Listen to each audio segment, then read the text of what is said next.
নরেন্দ্র মোদী একবার অন্তত আসুন।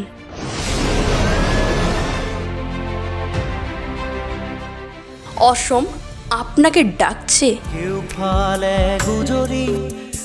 কিন্তু আপনার দেখা নেই।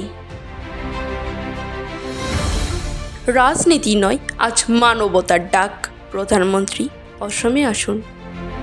অসমের কান্না শুনুন প্রধানমন্ত্রী, একবার দুর্গতদের কাছে আসুন। হাত জোর করে অনুরোধ প্রধানমন্ত্রী, উজনি অসমকে একবার দেখে যান।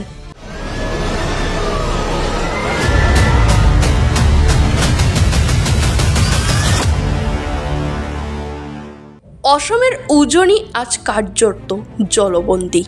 একের পরে গ্রাম প্লাবিত, হাজার হাজার মানুষ, হাজার হাজার পরিবার আশ্রয়হীন।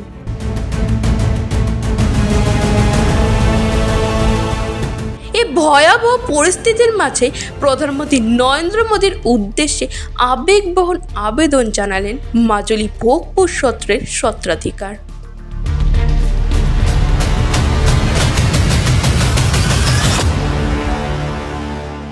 হাত জোর করে অনুরোধ প্রধানমন্ত্রী, উজনি অসমকে একবার দেখে যান। হাত জোর করে তার আবেদন, একবার অন্তত আসুন। নিজের চোখে দেখুন উজনি অসমের এই ভয়াবহ বন্যা। দুর্গত মানুষের পাশে দাঁড়ান, তাদের দুর্দশা অনুভব করুন। প্রধানমন্ত্রীর উদ্দেশ্যে ইতিমধ্যে পাঠানো হয়েছে চিঠি।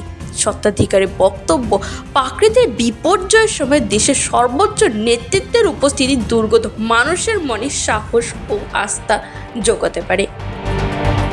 প্রশ্ন উঠেছে, যখন দেশের বিভিন্ন অনুষ্ঠানে প্রধানমন্ত্রীর উপস্থিতি দেখা যায়, তখন অসমের এই দুর্যোগের সময় কি তিনি বন্যাপ্লাবিত মানুষের পাশে দাঁড়াতে আসবে? এই প্রশ্ন এখন ঘুরছে রাজ্য জুড়ে।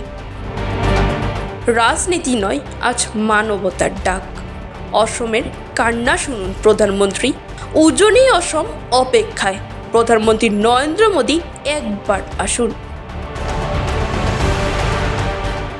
লক্ষ লক্ষ বন্যা দুর্গত মানুষের একটাই প্রত্যাশা, রাজনীতির বক্তব্য নয়, প্রয়োজন সরাসরি উপস্থিতি।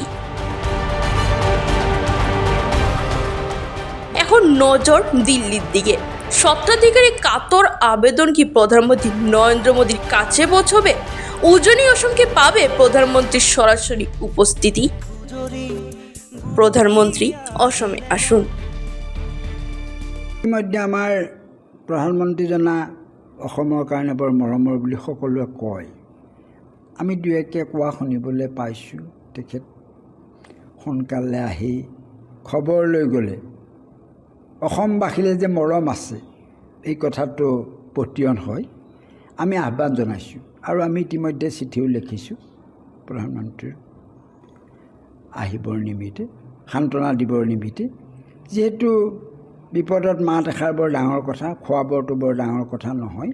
কিন্তু যদি ৰাষ্ট্ৰীয় পৰ্যায়ত এনেকুৱা বিভিন্ন অমিত শ্বাহকে প্ৰমুখ্য কৰি যেনেকৈ নিৰ্বাচনৰ সময়ত আহিছিল, এতিয়াও যদি আহে, এইটো ৰাইজে বৰ ভাল পায়। আমি আশা কৰিছোঁ যে পুনৰ সংস্থাপনৰ কাৰণে যি নেপালী বস্তিত ভয়াৱহ পৰিস্থিতি হ'ল, স্থায়ীভাৱে আকৌ পুনৰ সংস্থাপনৰ ব্যৱস্থা যাতে লয়। আৰু আমি আগলৈও ভগৱন্তৰ ওচৰত প্ৰাৰ্থনা জানিছোঁ যেনে এনেকুৱাকৈ আগলৈ আকৌ প্ৰলয় নহয়, তাৰ কাৰণে আমি ভগৱন্তৰ ওচৰত অসমবাসীৰ হৈ প্ৰাৰ্থনা জনাইছোঁ।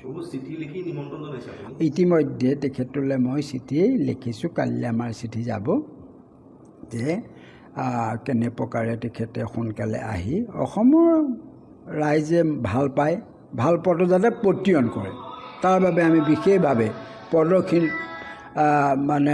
তেখেতক আমি আহ্বান জনাইছোঁ।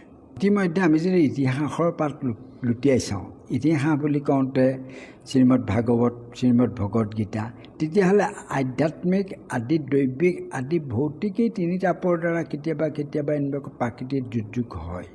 ঠিক বিভিন্ন ভাৰতবৰ্ষৰ ক্ষেত্ৰত এনেকুৱা প্ৰাকৃতিক দুৰ্যোগ হয়।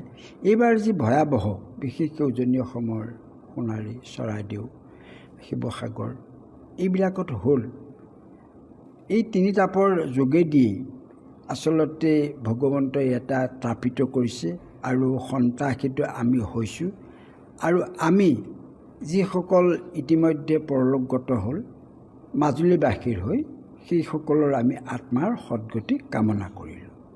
তৃতীয়তে দানেশে দুৰ্গতি খণ্ডন কৰে, মহাভাৰতত কৈছে, গীতাটো কৈছে। গতিকে যৎপৰোনাস্তি ৰাইজৰ পিনৰ পৰা বিভিন্ন ক্ষেত্ৰত দান বৰঙণি যদিও দিছে, আমি ভাবোঁ বলিষ্ঠ পদক্ষেপ ল'ব পাৰে কেন্দ্ৰীয় চৰকাৰে। আৰু news desk report voice 365 Bangla.